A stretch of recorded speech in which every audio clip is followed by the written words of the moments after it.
a mi Valle de Santiago y sus 7 luminarias. Quiero a través de este canto dárselos a conocer. Entre Ajenjo fue El Instituto de Investigación y Difusión de la Danza te presenta del municipio de Valle de Santiago Las 7 Luminarias, un pueblo mágico donde empezaremos con la primera, que es la alberca y sus leyendas. Que lo disfrutes. Misteriosa que fue forjada con fuego, de las 7 luminarias que este cielo iluminó. México es un país fascinante. A lo largo de los años habré rodado unos 30 documentales allí y sin embargo apenas he tocado una mínima cantidad de los muchos misterios que ese país encierra. En el último documental hablábamos de uno de esos misterios, las figuras de Acámbaro, esas inquietantes figurillas de barro que significan un desafío para los paleontólogos y arqueólogos. Pero cuando estuvimos allí, los investigadores locales y los antropólogos nos dijeron que era un misterio más, una parte de un complejo mosaico de misterios que hay en ese estado de Guanajuato. Por ejemplo, hoy se está hablando mucho de las construcciones que levantaron las culturas antiguas y de su correlación con lo astronómico. Por citar uno de ellos, el más conocido tal vez sea el de las pirámides de la meseta de Giza, que según algunos investigadores están dispuestas de la misma forma que las estrellas principales de la constelación de Orión. Es algo asumible. Al fin y al cabo, el hombre antiguo tenía puestos sus ojos en el cielo y trataba de que sus construcciones sagradas, de que esos complejos monumentales fueran en alguna medida un reflejo del orden divino que existía en el cielo. Pero ¿cómo explicar que en lugar de construcciones humanas eso suceda con volcanes? En el Valle de Santiago, en ese estado de Guanajuato, un valle conocido también como el de las 7 luminarias, hay 7 volcanes que están dispuestos exactamente igual que las 7 estrellas de la Osa Mayor. ¿Casualidad? Es lo más lógico. Sin embargo, después de ver el documental es posible que ustedes no piensen lo mismo. Hay más misterios. Uno de ellos, y les recomiendo que presten su atención, es una entrevista con Óscar Arredondo, un contactado de esa zona que ofrece pruebas contundentes de la realidad de ese contacto. Unas pruebas que consisten nada más y nada menos que en hortalizas gigantes, sembradas y cultivadas según la técnica que le explicaron los extraterrestres. Al menos eso es lo que él dice. De esos y de otros enigmas vamos a hablar ahora en el documental en un viaje que les propongo al Valle de las 7 Luminarias. Una criatura que parece ser más que una leyenda.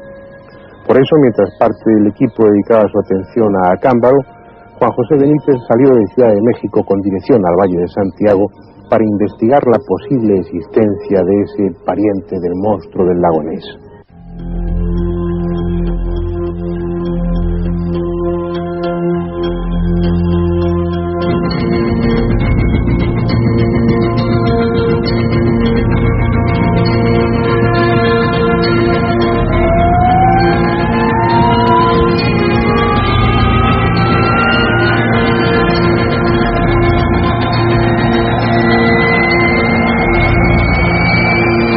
La gigantesca ciudad quedaba allá abajo, hirviendo de gentes y de coches. Nosotros íbamos rumbo a un lugar totalmente distinto, a una parte de México donde convergen las leyendas, donde cada cerro guarda un misterio arrastrado desde mucho antes de que los españoles llegaran. En poco más de hora y media, nuestro helicóptero volaba ya sobre el Valle de Santiago, abierto entre volcanes que cambiaron el fuego por el agua.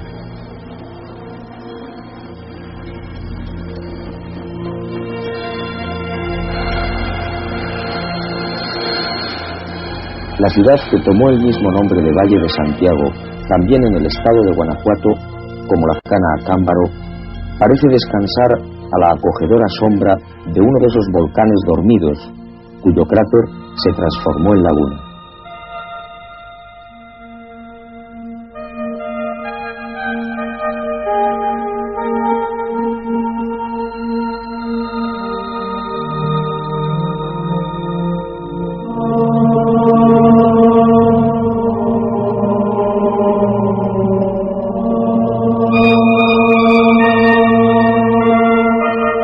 Una enorme olla de 750 metros de diámetro, cuyas paredes basálticas se interrumpen por el agua. Agua profunda, de apariencia tranquila, a la que hoy llaman prosaicamente la alberca, pero que en otro tiempo fue conocida como Tayacúa. Es una hermosa laguna de aspecto manso. Sin embargo, allá abajo, en su parte más profunda y sombría, dicen que habita Chan, un monstruo de cabeza descomunal y cuello de serpiente al que unos temen y otros respetan desde hace 1000 años.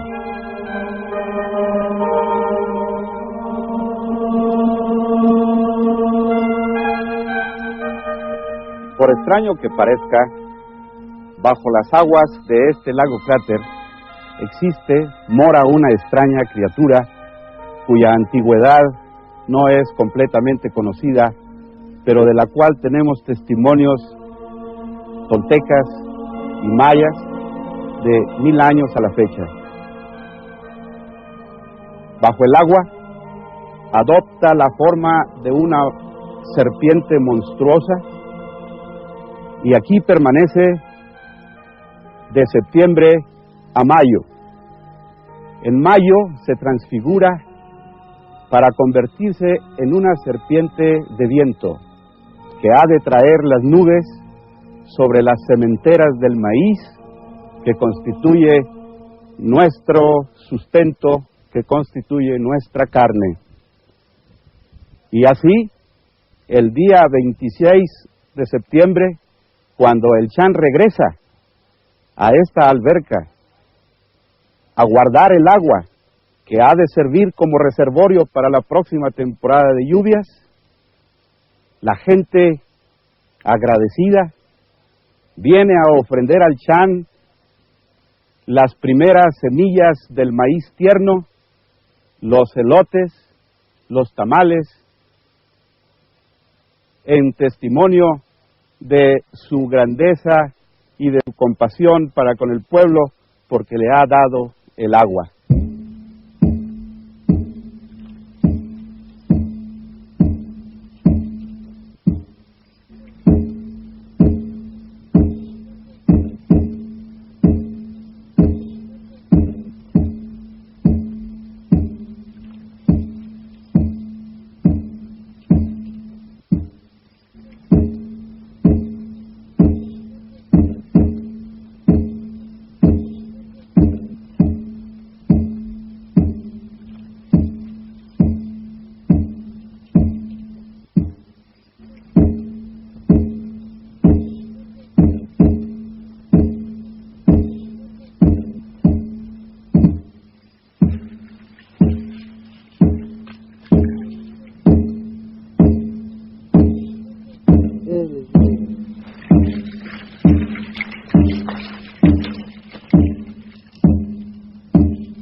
Cantan los danzantes.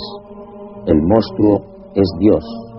Tal vez algunos de los que participan en la ceremonia ya no crean en Chan, pero siguen fieles a la tradición y danzan a las orillas de Tayacúa, la laguna, como parte del ritual en el que se le ofrendarán a la legendaria criatura de las aguas los primeros granos de maíz de la cosecha.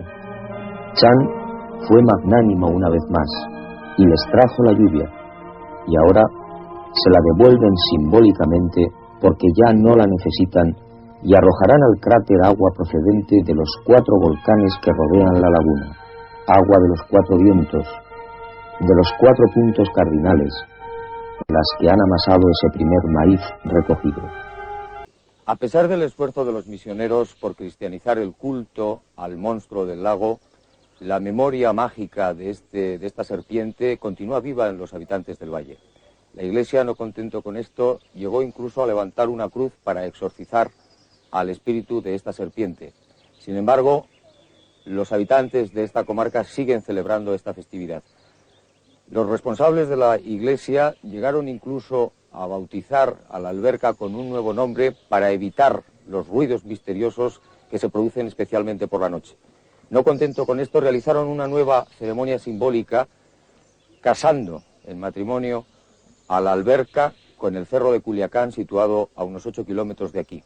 Un cerro que al parecer responde a las tronadas y a los ruidos que se producen en el fondo de estas aguas. A pesar de ello, los testigos, numerosos testigos de este pueblo, siguen viendo a este monstruo, siguen viendo al Chan y por supuesto siguen escuchando esos misteriosos ruidos que surgen en las noches de las profundidades de estas aguas. Pues yo lo que vi aquí que me pareció extraño fue que de ahí del centro nacen unas olas extrañas que rompen aquí en la orilla de la laguna. Y no es la primera vez que lo he visto porque en varias ocasiones, algunas 10, 11 veces he visto esto y me parece extraño. Porque yo me doy cuenta porque yo aquí vivo, soy pescador aquí, yo aquí duermo, yo estoy día y noche aquí. Me encontraba pescando. Al estar pescando oí un ruido extraño entre los matorrales. En ese momento volteé y ¿qué es lo que veo? Un animal descomunal. Tenía la forma de una tortuga gigantesca sin concha. Yo vi cuando entró al agua y en microsegundo ya estaba en otra orilla. Me vine yo a bañar como a las 5 de la mañana y como esa es el costumbre de nosotros que venimos a bañarnos aquí temprano, entonces me estaba yo metiendo al agua cuando de repente vi un animal que salió, no sé qué animal sería porque estaba oscurita en la mañana, nomás vi el bulto grande del tamaño de una res, salió para arriba y echó agua como una ballena, echó agua para arriba y duró como unos 5 o 6 segundos y luego se volvió a meter. Entonces ya me dio miedo a mí y ya no me bañé. Lo que hice fue que salí, me fui y ya tuve miedo de venir ya después. ¿Iban a bañarse? Iban a bañarse. Su hermano y un sacerdote. Y es un sacerdote. ¿Y qué le sucedió? ¿Cómo? ¿Qué les ocurrió? Que pues encontraron ese animal y por eso no se bañaron ya. ¿Y cómo era ese animal, señora? Largo, dice como es con los cocodrilos. Pues yo casi de animales no conozco, señor. Nomás soy algo temerosa y no rehuyo de todo peligro. Yo nomás conozco estas que se arrastran las culebras, pero animales sí. Pero ellos decían que era un animal largo, negro, así manifestaban el que así largo, pero no alto, que chaparro. Al igual que en el lejano lago Ness, en no pocas ocasiones se ha intentado desvelar el misterio allí donde presumiblemente se oculta, es decir, bajo la superficie de las aguas. Para unos, los ruidos que de cuando en cuando conmueven la laguna son ocasionados por el monstruo. Equipos de submarinistas han buscado una y otra vez, llegando hasta la profundidad que sus medios les permiten. El comandante Juan Quiroga, al frente del Escuadrón de Rescate Acuático, se ha brindado gentilmente para acompañarnos en una inmersión en la laguna de la Alberca. Comandante, ¿qué profundidad tiene este lago aproximadamente? Bueno, aproximadamente tiene en su superficie máxima 47 metros de profundidad. Actualmente, al paso de los años, se ha disminuido este nivel, ya que los afluentes son mínimos que alimentan este lago. Actualmente tiene alrededor de 20 a 25 metros aproximada la superficie del agua en este lugar. La parte inferior del cráter es cóncavo, tiene una superficie cóncava. En la parte más profunda es el centro de lo que es el cráter en sí.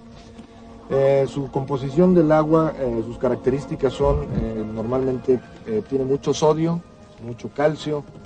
El fondo de la laguna está totalmente en estado de putrefacción. ¿Qué tiempo tenemos de inmersión con las botellas? Aproximadamente 30 minutos. Cuando usted quiera, comandante, iniciamos la inmersión. A sus órdenes. Muy bien.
Martín, ¿qué tal?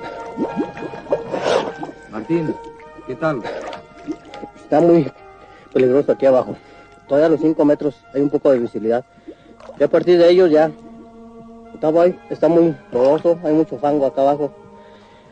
Se nos dificulta mucho para respirar nosotros con los reguladores, se nos tapan. Hay muchos cambios de temperatura acá abajo, corrientes también. ¿Hay corrientes? Hay corrientes de agua. A veces llega una agua caliente, una muy fría. Abajo sí está demasiado fría el agua. ¿Es peligroso? Es muy peligroso para nosotros. ¿Hay posibilidad, Martín, de que exista ahí algún animal?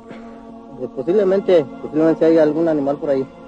Esa es la conclusión más generalizada, como si incluso los que no creen en la existencia de Chan se resistiesen a privar de la leyenda a una laguna tan mágica y amiga que cambia de color para advertir al hombre, azul cuando se acerca la primavera, esmeralda si vienen las lluvias y amarilla antes de las desgracias. Si la leyenda es algo más, como afirman los testigos, Chan no sería uno sino varios, los miembros de una colonia que ha sobrevivido al resto de su especie.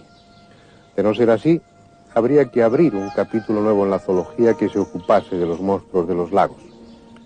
Sea como fuere, las figurillas de Acámbaro y la leyenda de Chan parecen caminar en una misma dirección, aquella que señala la existencia de monstruosas criaturas en esa zona del mundo, ya sean tangibles o fruto de una memoria colectiva cuya raíz ignoramos. Es posible que la respuesta esté en el fondo de Tayacúa, la profunda laguna a la que volveremos, aunque se niegue a descubrir su secreto, porque es parte de un sistema de volcanes en torno a los que giran misterios. Tiene una raíz oscura, un átomo de verdad que la tradición deforma y engrandece. El desesperado se convierte en héroe y el relato de su hazaña, transmitido de boca a oído, acaba convirtiéndole en Dios. En realidad, los acontecimientos importantes de la historia, esas gestas que han cambiado el curso del pasado, suelen obedecer a razones mucho más simples, malas digestiones, euforia alcohólica o secretos de alcoba. Pero inevitablemente el hombre tiende a mitificar su pasado, a hacerlo legendario. Eso es algo que cada historiador sabe. Sin embargo, hay otro tipo de leyendas, aquellas que señalan a un lugar concreto como vórtice de 1000 sucesos extraordinarios. Leyendas que, lejos de diluirse con el tiempo, se ven acrecentadas con la llegada de nuevas gentes y de nuevas religiones. La Virgen se aparece en lugares donde se aparecían deidades paganas, luces que antiguamente eran interpretadas como espirituales, hoy se ven bajo la perspectiva del fenómeno ovni. Es como si algo sucediera realmente en esos lugares, algo que justificara su fama de lugares mágicos. Hoy vamos a ir a uno de ellos.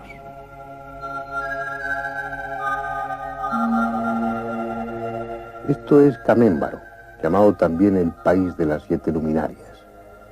Un lugar en el centro de México en el que cualquier cosa es posible. Lagunas que anuncian terremotos, monstruos que habitan en el fondo de las aguas, hortalizas que crecen sin medida, encuentros con seres llegados de otra dimensión, ovnis.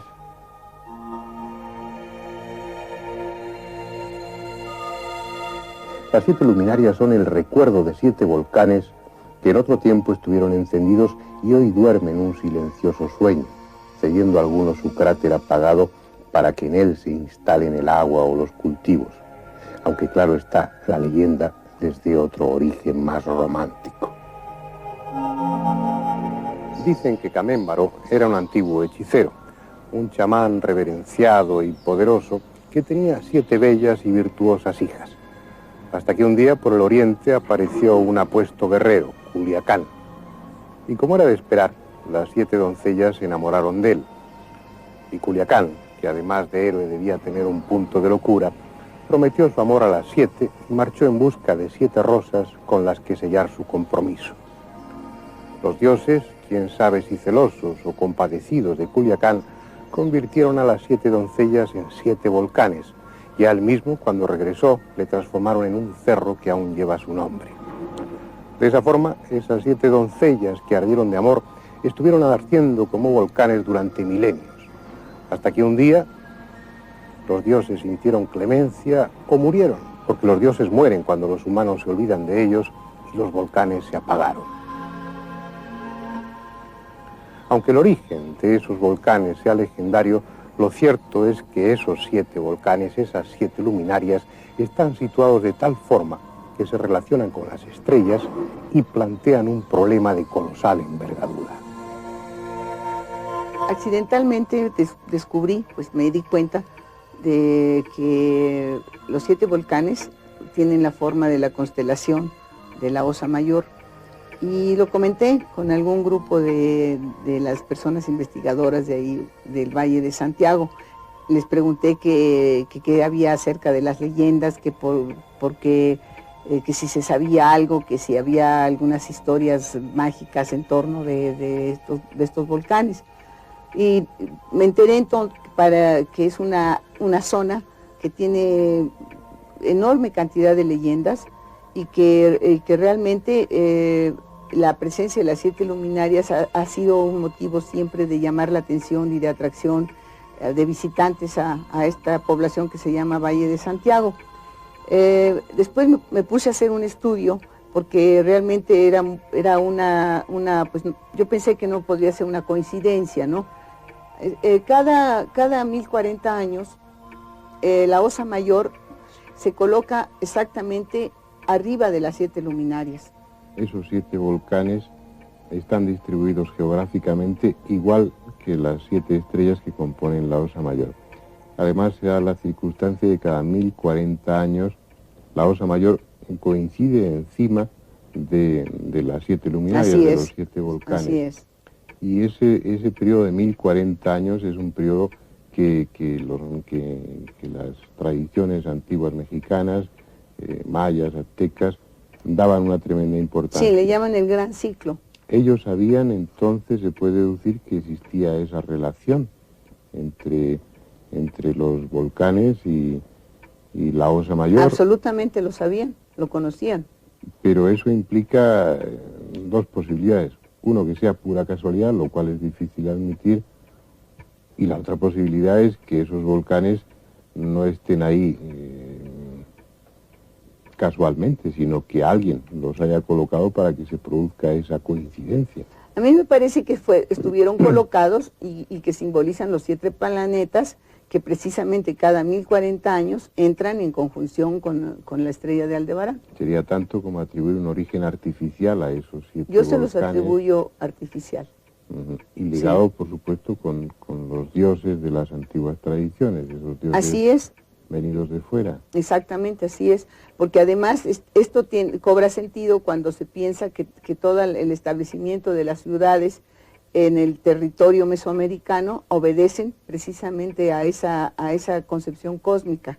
Están colocadas en los puntos cruciales del zodiaco. ¿Cómo interpretar los hechos? ¿Es posible que los dioses de la leyenda fueran realmente eso, dioses? ¿O se trataba de simples mortales, pero dotados de poderes extraordinarios, capaces de hacer brotar volcanes donde ellos querían, y que llegaron un día de las estrellas para dejar su testimonio a quien pudiera entenderlo? Lo mejor será atribuir la situación de las 7 luminarias a la casualidad e imaginar que los antiguos mexicanos adquirieron conocimientos precisos de astronomía por simple intuición. Menos comprometido es aceptar que una de las doncellas, Yuriria, convertida en volcán, tiene la insólita pero evidente cualidad de predecir los terremotos. En estos días está casi seco, pero habitualmente el cráter aloja una laguna que ha desconcertado a los geólogos, porque días antes de producirse un terremoto en aquella parte de América, se tiñe de rojo, como un semáforo sísmico que avisara a los hombres del peligro. En una de sus visitas, el geólogo polaco Félix Sobota-Nol nos alertó sobre la posibilidad de que los sistemas ecológicos cerrados que constituyen los lagos cráteres de la zona, pudiésemos encontrarnos con sorpresas biológicas importantes, especies no conocidas, no clasificadas. De esta forma hemos tomado muestras del lago de sangre, el lago de Yuririapúndaro, y hemos encontrado que periódicamente cambia de color debido a que hemos encontrado ahí una proliferación de un microorganismo protozoario flagelado de un intenso color rojo que cubre por completo la superficie, impidiendo que las larvas de los mosquitos puedan respirar, y con esto decrece la población del mosco para crecer la población de estos protozoarios flagelados de color rojizo intenso. Bien, una de las doncellas cumple su función sin salirse de lo que la ciencia considera como cauces razonables. Pero otro de los volcanes doncella, Mambereca, plantea un problema de más difícil comprensión, el de proporcionar hortalizas gigantescas y flores descomunales sin más auxilio que el de la luna, el sol y las instrucciones proporcionadas por los tripulantes de los ovnis a un contactado de la zona. Suena increíble, pero el asunto fue tan evidente, tan rotundo, que los medios de comunicación del país no tuvieron más remedio que ocuparse de ello, y las hortalizas gigantes del Valle de las 7 Luminarias se hicieron célebres en su tiempo. Esta técnica de cultivo puede aliviar el hambre de medio mundo. Sin embargo, no fue recibida con entusiasmo, sino todo lo contrario. Acosado por las autoridades y por las multinacionales agrícolas, que pensaban que ese sistema podía poner en riesgo el equilibrio del mercado, nuestro protagonista tuvo que interrumpir su trabajo e incluso estuvo temporalmente encarcelado. Hoy tenemos el privilegio de sostener una entrevista con un personaje absolutamente insólito. El señor Óscar Arredondo, vecino de Valle de Santiago, astroarqueólogo, y él mismo se autodenomina como cabalista. Yo diría incluso que es un hombre absolutamente enigmático. Ha podido cambiar el mundo. Ese algo que incluso podría cambiarlo en un futuro es lo que nos ha llevado a celebrar esta entrevista en unas situaciones verdaderamente extrañas, yo diría que clandestinas, puesto que Óscar Arredondo, a raíz de ese descubrimiento del que vamos a hablar, ha tenido múltiples problemas con las autoridades. Nos lleva a celebrar, repito, esta entrevista en un lugar que está en el Valle de Santiago, pero que no podemos revelar. Usted ha conseguido un auténtico milagro. Esas hortalizas gigantescas. Hábleme un poco, ¿cómo es, cómo son, qué peso tienen, qué tamaño? Sí, en estas hortalizas gigantes hemos logrado en coles un peso superior a los 43 kilos por pieza. En las cebollas hasta 4,5 kilos de cada una. En las acelgas hasta 1 metro con 85 centímetros de larga cada hoja. Cada hoja de cada acelga. De cada acelga, sí. Y así, podría mencionarle rábanos, en flores, claveles, por ejemplo, ¿verdad? ¿Cómo son esos claveles gigantes? Llegan a crecer hasta 12 veces más grande que lo normal, de acuerdo a las fotografías que ya usted vio. Entonces, el gigantismo del producto, podría ser una curiosidad y nada más. Tal vez lo que ha sorprendido al mundo estriba, primero, en que no se usa abono químico ni ninguna clase de cosas de la ciencia convencional. Segundo, el rendimiento por hectárea. ¿A cuánto asciende el rendimiento por hectárea? Donde la producción normal son 8 toneladas por hectárea, digamos, en cebolla, hemos logrado hasta 200 toneladas por hectárea. Allí es precisamente donde está el mérito, no en el crecimiento de las plantas.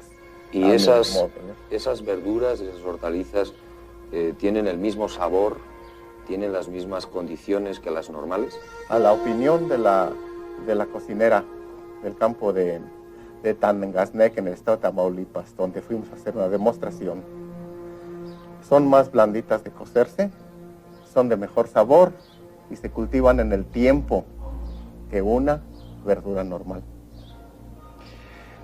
Estas experiencias las han realizado ustedes en varias ocasiones.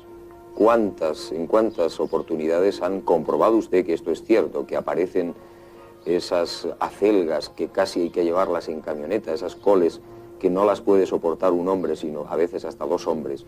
¿Cuántas experiencias han hecho ustedes? ¿Lo han comprobado científicamente?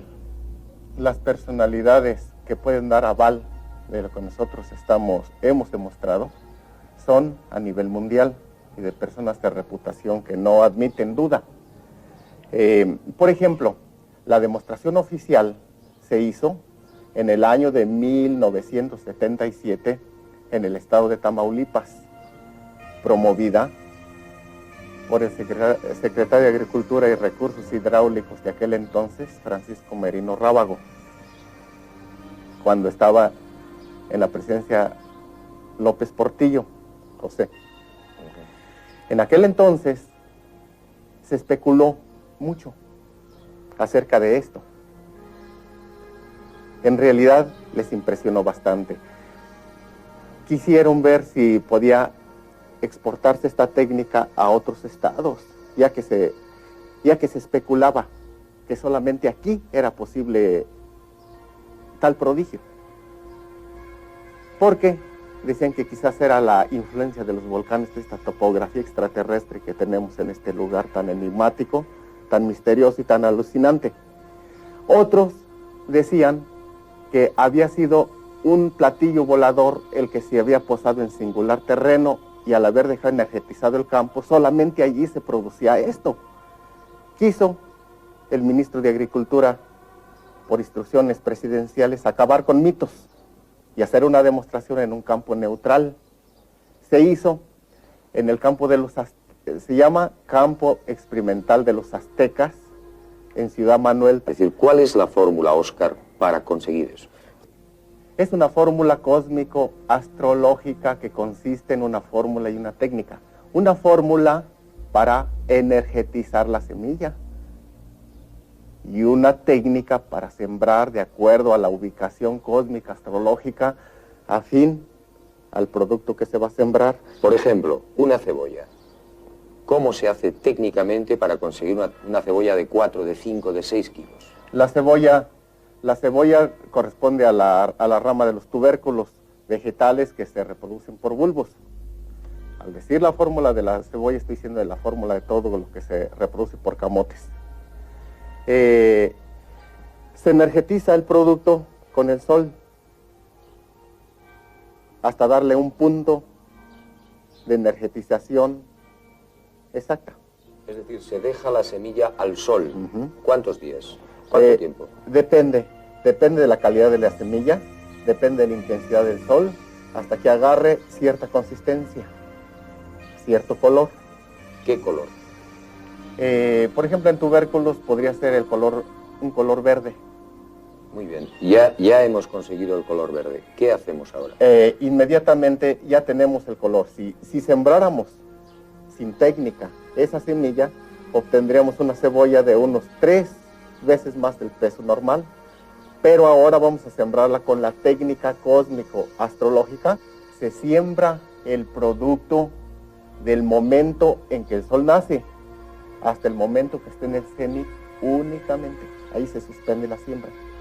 Solo en esos momentos. Solo en esos momentos se puede sembrar la semilla de la cebolla, por ejemplo. Por ejemplo, se siembra la semilla y es muy importante que en 3 días no se meta riego al terreno por esta cuestión. Terreno, perdón, ¿cualquier tipo de terreno es bueno? Cualquier tipo de terreno fértil en cualquier lugar del mundo es factible para que esto proceda, igual que procedió en Tamaulipas. Entonces, proseguimos. Ya sembrada la semilla, si se le metiera riego inmediatamente, la energía solar escaparía de la semilla. Entonces, hay que dejar que los rayos terrestres impregnen el producto por 3 días, para que lo hagan compatible al lugar donde se sembró. A los 3 días se mete riego, y aquella semilla parece que hace explosión, dando volumen y rendimiento por hectárea en la forma que ha quedado demostrado. Eso es. Bueno, Óscar, vamos a ver si tenemos esos resultados, si hay esa producción extraordinaria que podría aliviar a la humanidad. ¿Por qué tantos problemas? ¿Por qué se han detenido las investigaciones? ¿Por qué ha tenido usted tantos problemas? Incluso creo que ha estado en prisión. Le contesto esta pregunta con otra. ¿Qué pasaría si a estas alturas resultara un sustituto del petróleo, por ejemplo? Hay mucha inversión, hay muchos intereses creados. Como no se usa abono químico, las transnacionales se verían perjudicadas en la quiebra. Como hay mucha sobreproducción por el rendimiento por hectárea, sabemos que hay que quemar miles de toneladas de productos agrícolas, avícolas, marítimos, para que la balanza de los precios esté estable. Esa es la razón por la que esto está frenado, señor. Ya son varios los misterios que hemos visto relacionados con el valle y las 7 luminarias. A ellos habría que añadir otro al que hicimos mención en un anterior programa. El de Chan, el monstruo acuático que se refugia en la laguna de Tayacúa, en el interior de uno de los cráteres apagados. Conocido desde antiguo y merecedor de ofrendas por parte de los indios en ceremonias que la tradición ha mantenido aún vivas. Un monstruo que se relaciona con las enigmáticas y polémicas figuras de Acámbaro. Y en última instancia, parece ser bastante más que una leyenda, porque no faltan testigos actuales de sus dramáticas apariciones. Entonces me estaba yo metiendo al agua cuando de repente vi un animal que salió, no sé qué animal sería porque estaba oscurita en la mañana, y más vi el bulto grande del tamaño de una res, salió para arriba y echó agua como una ballena. Era un animal largo, negro, así manifestado en el que así largo, pero no alto, que chaparro. Oí un ruido extraño entre los matorrales. En ese momento volteé y ¿qué es lo que veo? Un animal descomunal. Tenía la forma de una tortuga gigantesca sin concha. Yo vi cuando entró al agua y en microsegundo ya estaba en otra orilla. Pero hay otro misterio más. Óscar, el cultivador de hortalizas gigantes, ha citado más o menos veladamente que su fuente de información es de procedencia extraterrestre, algo que sin duda molestará a los escépticos. Si él lo afirma, tendrá sus razones, pero no hay duda de que esas razones se verían reforzadas si en esa zona hubiera algunos testigos más que hubieran presenciado fenómenos relacionados con el tema ovni. Y obviamente los hay. Una luz que depende de la laguna de Yuriria y va con rumbo al Cerro de Culiacán, y hay una parte que esa luz se desapareció, y no solo una vez ni dos, yo he visto unas 4 veces esa luz. Veníamos con mi esposa de Salamanca hacia aquí a Valle de Santiago como a la 1:30, 2 de la mañana, y súbitamente vimos hacia el sur una luz incandescente que creció súbitamente y se hizo todo de día, con sombras y con todo, pero gigante, una duración de unos tal vez 15, 20 segundos, el tiempo suficiente para que mi asombro me hiciera pues voltear y ver de qué se trataba, cuando mi esposa iba dormida en mi pierna y entonces Elsa despierta, le hablo y entonces ella, en lo que despertó y todo eso, la luz se apagó hacia el sur, pero quedó como una esfera de colores de azul eléctrico, de tornasolado, y se apagó súbitamente y descendió. Andando yo en el cerro de Culiacán buscando ciertas cosas, piedras, se me acercó un hombre de túnica blanca, completamente calvo y de aspecto normal. Medía como unos 65 de estatura y se me acercó y me pidió agua. Le dije, mira, tómala, está en la cantimplora. Y me dijo, sí. Entonces se acercó y vi que estuvo tomando agua. Entonces me dijo, gracias, amigo, me voy. Al irse, volteé yo a verlo y se desapareció. Fui hacia la cantimplora y estaba llena de agua. Al otro día fui, pero con una botella transparente blanca. Y se me volvió a acercar la misma persona y me volvió a pedir agua. Me dijo, amigo, ¿me regala agua? Y le dije, sí, tómela, está en la botella. Entonces vi que estuvo tomando agua y le bajó buen pedazo de agua. Entonces me dijo, gracias, amigo, ya me voy. Volví a voltear y vi que ya no había nada. Fui a la botella y estaba completamente llena. Bien, hagamos un breve balance. Un monstruo equiparable al del lago Ness. 7 volcanes apagados en equivalencia con la Osa Mayor y que también sirvieron por su colocación a los antiguos mexicanos para determinar el tiempo. Cultivos de hortalizas gigantescas, una laguna volcánica que señala, que anuncia los terremotos, aparición de ovnis y la presencia de seres extraños que parecen poseer una llave adimensional. Y todo eso en un área limitada, en torno a 7 volcanes apagados que en su tiempo fueron 7 luminarias. Una de esas zonas especiales del planeta que invitan al hombre a trascender lo cotidiano y tomar conciencia de que en este mundo quedan aún muchas cosas pendientes de explicación.